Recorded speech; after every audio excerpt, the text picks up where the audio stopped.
नमस्कार। सुबह सुबह के ताज़ा समाचारों में आपका स्वागत है। बात करते हैं मध्य प्रदेश में हुए उपचुनाव के बारे में। उपचुनाव के नतीजे जारी हो चुके हैं और मतगणना खत्म हुई। मध्य प्रदेश में बीजेपी और बिहार में जेडीयू का शुभ मंगल हुआ। राजस्थान और हिमाचल प्रदेश ने मनाया हैप्पी ट्यूसडे। आपको बता दें 3 लोकसभा और 13 राज्यों की 29 विधानसभा सीटों पर हुए उपचुनाव। बात करेंगे मध्य प्रदेश में लोकसभा चुनाव के नतीजों को लेकर। देश में लोकसभा और 13 राज्यों की 29 विधानसभा सीटों पर उपचुनाव की मतगणना पूरी हो गई है। मध्य प्रदेश में बीजेपी ने 2 विधानसभा यानी जोवट और पृथ्वीपुर और खंडवा लोकसभा सीट जीतकर, जबकि आपको बता दें कि अन्य सहयोगी दल जेडीयू ने 2 विधानसभा सीट पर अपना जीतकर अपना मंगलवार का दिन शुभ मनाया। और साथ ही आपको बता दें कि कांग्रेस ने मध्य प्रदेश की रैगांव सीट पर 31 साल बाद जीत हासिल करने का, साथ ही राजस्थान में धैर्यावद और बल्लभ नगर विधानसभा सीट पर जीत हासिल की है। लेकिन कांग्रेस ने असली चौंकाने वाला काम हिमाचल प्रदेश में किया है, जहां सत्ताधारी बीजेपी को पछाड़ते हुए कांग्रेसी उम्मीदवार ने मंडी लोकसभा सीट और साथ ही 3 विधानसभा सीटों पर उपचुनाव में जीत हासिल की।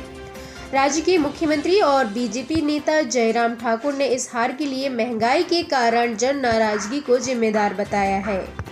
तो जो मध्य प्रदेश में विधानसभा सीट पर चुनाव हुए हैं, जोवट और पृथ्वीपुर में बीजेपी की जीत हुई है और वहीं रैगांव में कांग्रेस की जीत हुई। अब बात करते हैं सभी राज्यों के उपचुनाव के नतीजों को लेकर। हरियाणा में इनेलो प्रमुख ओम प्रकाश चौटाला के बेटे अभय चौटाला ने एलनाबाद विधानसभा सीट पर लगातार चौथी बार जीत हासिल कर ली है।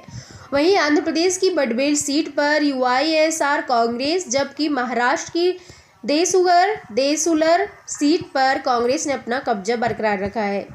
तेलंगाना की हुजूराबाद सीट पर टीएसआर छोड़कर बीजेपी में आए एटाला राजेंद्र ने अपनी विरोधी जी श्रीनिवास यादव को 20,068 वोट से हराया है। असम में 5 विधानसभा सीट पर बीजेपी और उसके सहयोगी दल को जीत मिली है। वहीं आपको बता दें कि बिहार में तारापुर सीट में भी जेडीयू की जीत। आपको बता दें बिहार में कुशेरस्थान के बाद तारापुर में भी जेडीयू जीती है। जेडीयू के उम्मीदवार राजीव कुमार सिंह ने राजद के उम्मीदवार अरुण कुमार शाह को 3821 मतों से हरा दिया है। असम की बात करें तो आपको बता दें असम में 5 सीटों में बीजेपी गठबंधन के नाम हुई। असम में मुख्यमंत्री हिमंता बिस्वा शर्मा के नेतृत्व में बीजेपी और सहयोगी दलों के संगठन ने 5 विधानसभा सीट को जीत लिया है। आंध्र प्रदेश की बडबेल सीट पर वाईएसआरसी की जीत है। आपको बता दें आंध्र प्रदेश की बडबेल सीट पर सत्ताधारी वाईएसआरसी कांग्रेस ने अपना कब्जा बरकरार रखा है। उनके उम्मीदवार ने यहां 90,000 से ज़्यादा वोट की जीत की हासिल की है। मध्य प्रदेश में खंडवा लोकसभा सीट भी बीजेपी की हुई। मध्य प्रदेश के खंडवा लोकसभा सीट पर बीजेपी के ज्ञानेश्वर पाटिल ने 81,701 वोट से जीत हासिल कर ली है। वहीं दादरा नगर हवेली लोकसभा सीट पर शिवसेना की जीत। आपको बता दें शिवसेना की कालाबेन ने दादरा नगर हवेली लोकसभा सीट पर उपचुनाव में जीत हासिल कर ली है। मेघालय में एनपीपी ने जीती 2 सीटें। मेघालय में एनपीपी ने 2, जबकि उसकी सहयोगी पार्टी यूडीपी ने 1 विधानसभा सीट पर उपचुनाव जीता है।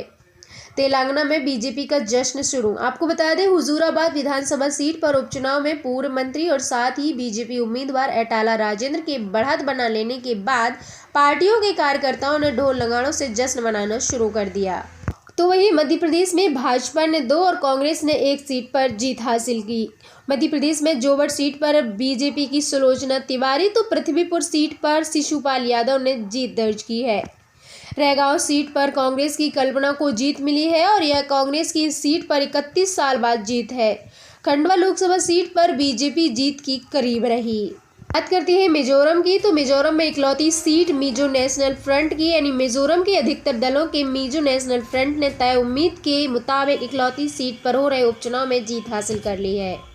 तो वहीं पश्चिम बंगाल में विजयवर्गीय ने बताया है कि नेक्सस हावी रहा। पश्चिम बंगाल उपचुनाव में टीएमसी की 4 सीट पर जीत को बीजेपी नेता कैलाश विजयवर्गीय ने नेक्सस की जीत बताया है। उन्होंने कहा है जहां चुनाव होते हैं वहां हम हार जीत की बात करते हैं, लेकिन जहां पुलिस, गुंडे और राजनीतिक दल का नेक्सस एक साथ काम करता हो वहां चुनाव नहीं होते हैं। वहां चुनाव नहीं होते बल्कि पोलिंग बूथ पर कब्जा होता है।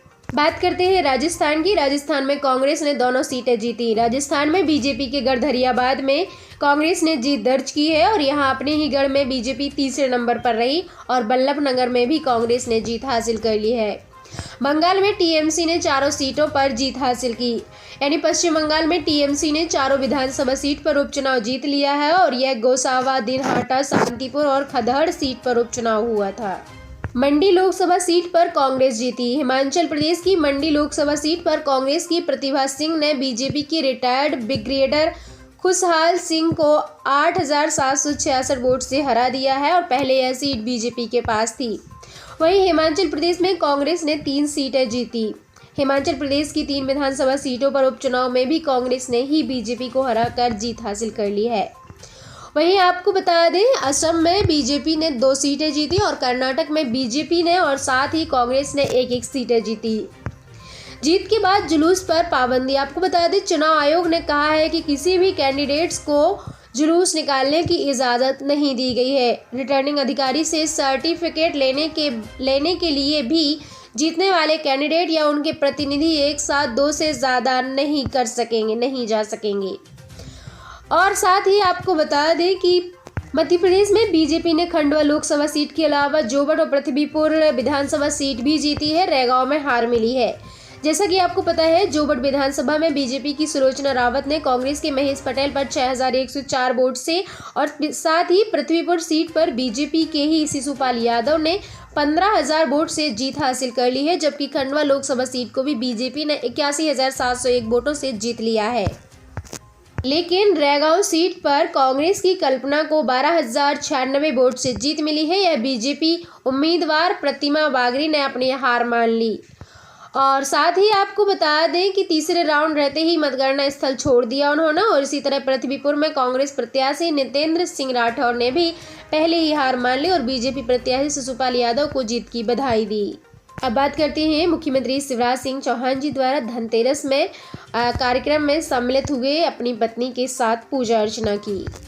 मध्य प्रदेश की मुख्यमंत्री शिवराज सिंह चौहान जी ने धनतेरस के पुनीत अवसर पर अपनी पत्नी साधना के साथ बाजार जाकर भगवान श्री गणेश और मां लक्ष्मी अंकित शुभकारी चांदी के सिक्के और बर्तन खरीदे। सीएम शिवराज सिंह चौहान जी ने प्रदेश की जनता को धनतेरस की शुभकामनाएं दी और भगवान धनवंतरी से उनके निरोगी जीवन की कामना की और साथ ही सब निरोग हों, किसी को बीमारी न आए। कोविड-19 का जो वैक्सीन लगा है वह इतना प्रभावी हो कि कोरोना की तीसरी लहर न आए।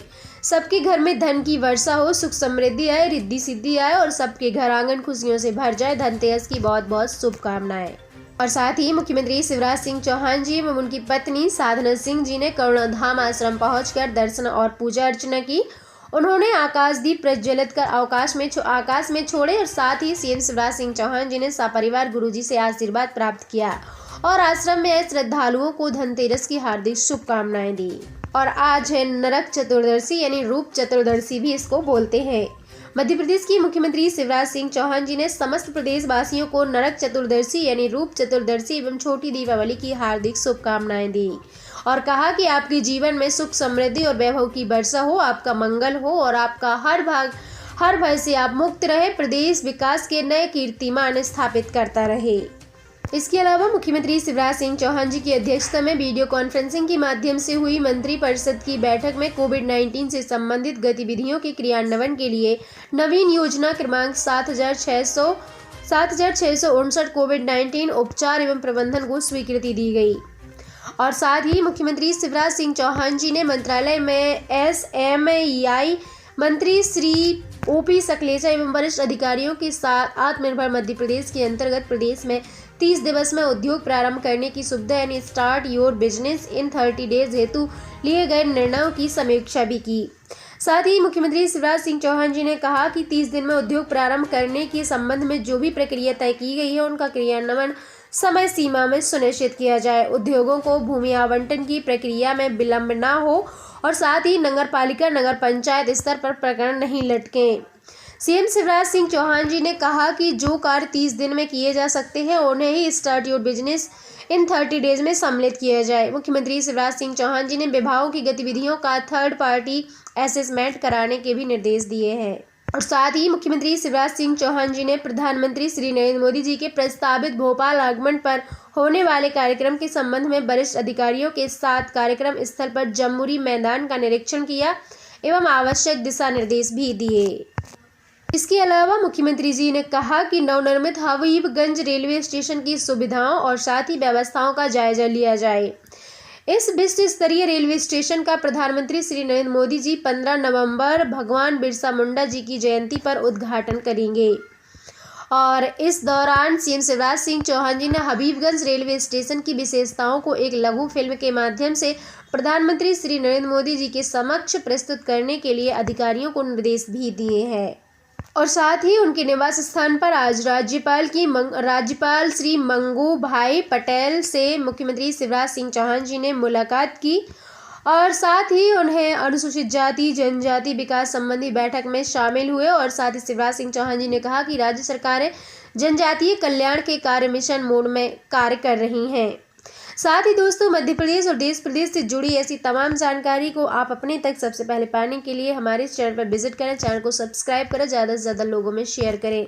आपको यहां पर एक ही वीडियो में सारी जानकारी मिल जाती है, देश प्रदेश से जुड़ी और साथ ही हमारे मध्य प्रदेश से जुड़ी तमाम जानकारी। दोस्तों, उम्मीद करते हैं आपको वीडियो पसंद आया होगा, लाइक कर दीजिएगा। Thank you so much.